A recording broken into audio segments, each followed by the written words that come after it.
अगर सितंबर 26 में group tour देने का प्लान कर रहे हो तो ये वीडियो तुम्हारे लिए बहुत इंपॉर्टेंट है।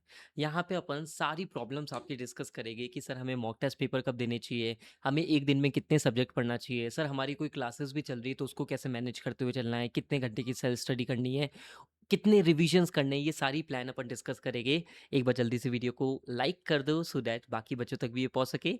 एंड स्टार्ट करते हैं अपना ग्रुप टू का स्ट्रैटेजी वीडियो। अब सुनना, अपने एग्जाम है 11 तारीख से, कॉस्टिंग की डेट का पेपर है 11 तारीख। 4 तारीख मतलब 4 दिन पहले से पढ़ने स्टार्ट कर दोगे कॉस्टिंग का तो 7 सितंबर हो गया।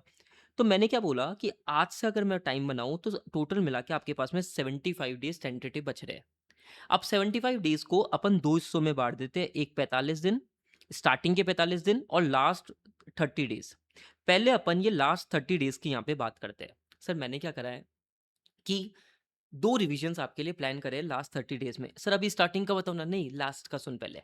लास्ट 30 डेज़ में 2 रिविजन प्लान करे। सर कैसे? सुन, अगर तेरे को 1.5 डेज़ में कोई सिलेबस कवर करना है, तो उसको तुझे 3 दिन में कवर करना होगा, मैक्सिमम 4 दिन में, और उससे पहले 5 या 6 दिन में करना पड़ेगा। हाँ, तो मैंने तुम्हारे लिए 2 रिविजन कैसे प्लान करे कि सपोज़ करो आप फर्स्ट रिविजन 5 डेज़ में कर लेते हो तो 15 डेज़ लगेंगे।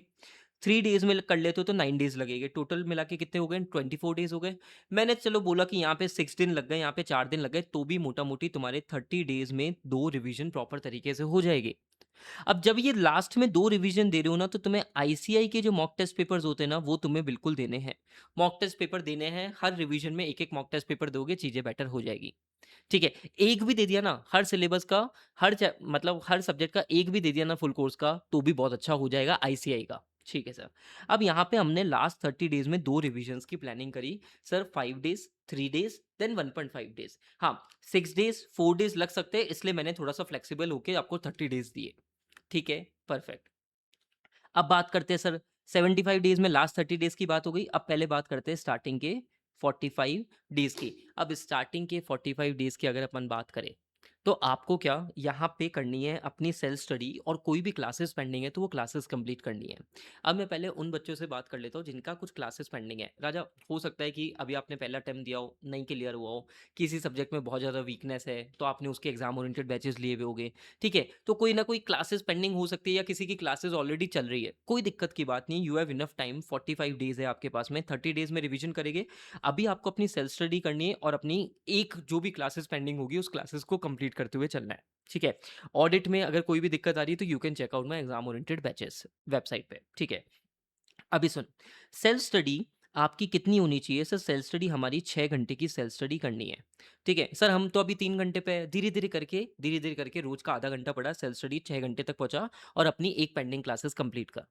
सर हमारी क्लासेस भी कंप्लीट हो गई है, तो ये 6 घंटे की सेल्फ स्टडी तुम्हारी 8 घंटे की होनी चाहिए इन एनी केस। ठीक है, समझा।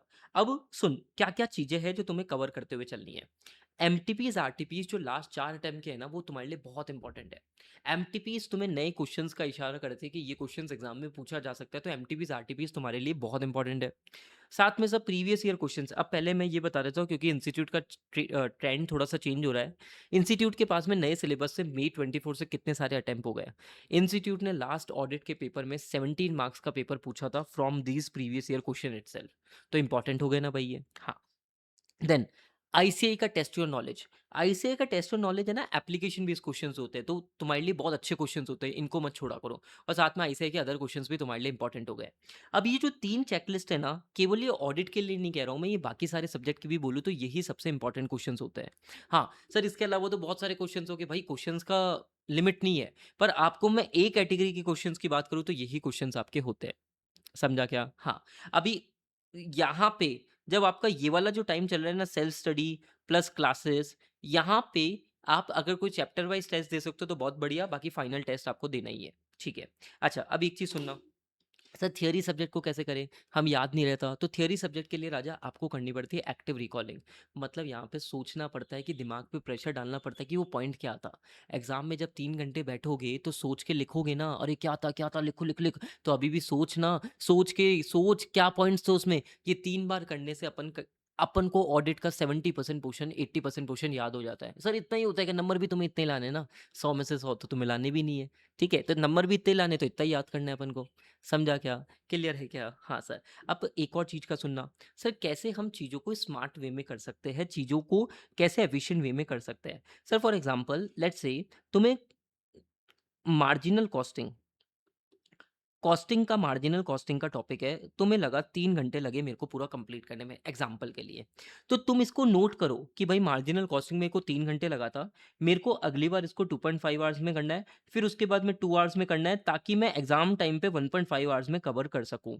सर अगर अपन ये चीज़ें नोट करते हैं ना, तभी अपना ये जो प्लान्स है ना एग्ज़ीक्यूट हो पाते हैं कि self study 5 days, 6 days revision, 3 days revision, 1.5 days revision तभी एग्ज़ीक्यूट हो पाते हैं जब आप चीज़ों को नोट करते हो। एंड राजा अपन खुद की पढ़ाई जब कर रहे हैं ना तो we know better every position we know better कि अपन को कितना कितना क्या टाइम लग रहा है तो ये चीज़ों को ध्यान में रखते हुए करना है।